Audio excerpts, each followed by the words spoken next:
Hello everyone. मेरे मन में अनेक बार ये प्रश्न उठता है कि कहानी क्या केवल शब्दों का संकलन है या ये हमारे जीवन का दर्पण है। क्या ये हमें सिर्फ सुनने और पढ़ने के लिए है या क्या ये हमें सोचने और महसूस करने पर भी मजबूर करती है। आज की कहानी जो मैं आपको सुनाने जा रही हूँ इस प्रश्न का उत्तर प्रस्तुत करती है।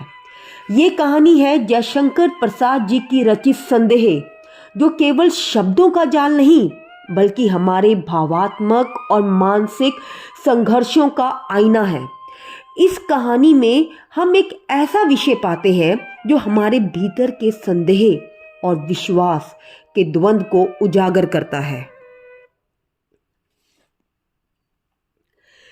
इस कहानी के माध्यम से हम पात्रों के मनोभावों को जानेंगे और समझेंगे कि कैसे उनके आंतरिक संघर्ष ने उनकी जीवन यात्रा को प्रभावित किया। आइए हम इस कहानी की गहराई में उतरें और देखें कि कैसे ये अद्भुत साहित्यिक रचना हमें रिश्तों, विश्वास और संदेह के ताने बाने को महसूस कराती है।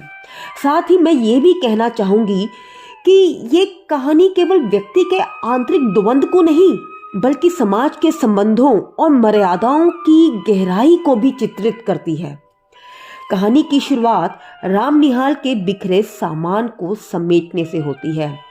उसके एक हाथ में कागजों का बंडल और दूसरे हाथ में लिफाफा है। वह कागजों के बंडल को पढ़ने की हिम्मत नहीं जुटा पाता और उन्हें संदूक में रख देता है। लिफाफे से एक चित्र निकालता है जिसे देखकर उसकी आंखों में आंसू भर आते हैं। ये चित्र उसके जीवन की किसी महत्वपूर्ण स्मृति और गहरे भावात्मक जुड़ाव का प्रतीक है। कमरे में मौजूद बुद्ध देव की प्रतिमा जो त्याग और शांति का प्रतीक है और स्वयं राम निहाल का राग शैल सा अचल व्यक्तित्व उसकी बाहरी स्थिरता और आंतरिक अशांति को दर्शाते हैं। किशोरी नाम की एक लड़की राम निहाल को रोते हुए देखती है और श्यामा को बुलाती है। श्यामा जो विधवा और स्थिरता की प्रतीक है, राम निहाल से उसके दुख का कारण पूछती है। वह अपने स्वभाव का आत्म मंथन करते हुए स्वीकार करता है कि उसकी चतुराई और महत्वाकांक्षाएं उसके जीवन में उपजी अस्थिरता का कारण है। समय के साथ उसने जाना कि उसकी इच्छाएं और संतुष्टि की कल्पनाएं मात्र मृग मृचिका थी। वहीं दूसरी ओर श्यामा का कठोर व्रत, त्याग और वैधव्य के आदर्श ने उसे गहराई तक प्रभावित किया है। वह अपने आत्मबोध के क्षण में अपनी चतुराई को ही दोषी मानता है। तब वह श्यामा को एक घटना से परिचित करवाता है जब मोहन बाबू, उनकी पत्नी मनोरमा और वह एक साथ गंगा घाट घूमने गए थे। मोहन बाबू जो मानसिक रूप से अस्थिर हैं, मनोरमा पर षड्यंत्र रचने का आरोप लगाते हैं। वे मानते हैं कि मनोरमा और ब्रज किशोर मिलकर उन्हें पागल साबित करने का प्रयास कर रहे हैं ताकि उनकी संपत्ति का प्रबंधन ब्रज किशोर संभाल सके। मनोरमा जो एक समझदार और धैर्यवान महिला है, अपने पति की अस्थिरता से परेशान है और राम निहाल से सहायता की अपेक्षा करती है। पंचगंगा घाट पर दीपदान के दौरान मनोरमा और मोहन बाबू के बीच जीवन और उसकी क्षणभंगुरता को लेकर बातचीत होती है। मनोरमा दीपदान को गंगा जी की पूजा मानती है, जबकि मोहन बाबू इसे जीवन के अंतिम उद्देश्य आत्मा के असीम में विलीन होने, जीवन की क्षणभंगुरता और उसके आध्यात्मिक लक्ष्य का प्रतीक मानते हैं। इसी बीच मोहन बाबू का अपनी पत्नी के चरित्र पर तीखी और कटाक्षपूर्ण भाषा उनके रिश्ते में आई संदेह की दरार को मजबूत करती है।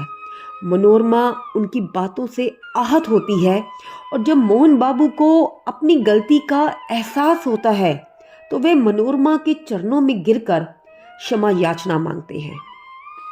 मनोरमा जो अब तक दृढ़ बनी हुई थी, राम निहाल की ओर मदद की दृष्टि से देखती है। इससे राम निहाल के मन में ये विचार संदेह के रूप में जन्म लेता है कि मनोरमा उससे प्रेम करती है।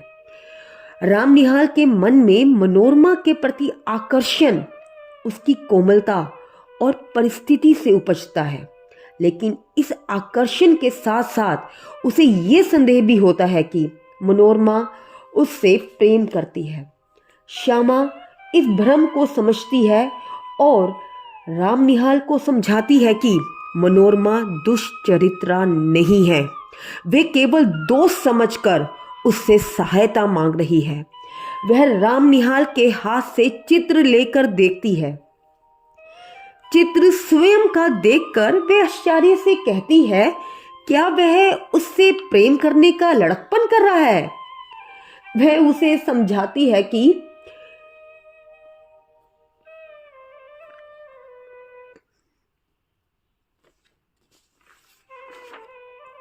उसकी भावनाएं मात्र भ्रम है। प्रेम को केवल भावात्मक और क्षणिक आकर्षण मानकर उसमें प्रवेश करना उचित नहीं। वह अभी इतना परिपक्व नहीं है कि सच्चे व पवित्र प्रेम की गहराई और आदर्श को समझ सके।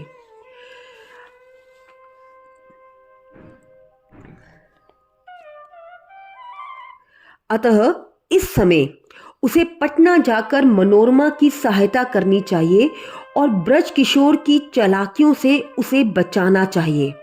अंततः राम निहाल श्यामा की बात मानता है और पटना जाने की तैयारी करता है। श्यामा का दृढ़ व्यक्तित्व राम निहाल को उसके भ्रम से बाहर निकालता है और उसे अपने कर्तव्यों का बोध कराता है। ये उसके नए और स्पष्ट जीवन की शुरुआत का संकेत है। तो बच्चों, कहने को तो ये संदेश शब्द 3 अक्षरों का छोटा सा शब्द है, लेकिन यदि इसका बीज रिश्तों में पड़ जाए तो वह जड़ों तक को हानि पहुंचा सकता है। लेकिन सच्चा प्रेम, त्याग और स्थिरता इन विषैले भावों को खत्म कर सकती है। जैसे किसी ने सही कहा है, विश्वास की डोरी जितनी पतली होती है उतनी ही मजबूत भी होती है, बशर्ते उसे सही समय पर थामा जाए। तो क्या हम भी अपने जीवन में विश्वास और सच्चाई को जगह देंगे या संदेह को अपनी खुशियों पर हावी होने देंगे? सोचिए और बताइए। और बहुत ही जल्द मिलेंगे हम फिर एक नई कहानी और नए ट्यूटोरियल के साथ। तब तक अलविदा।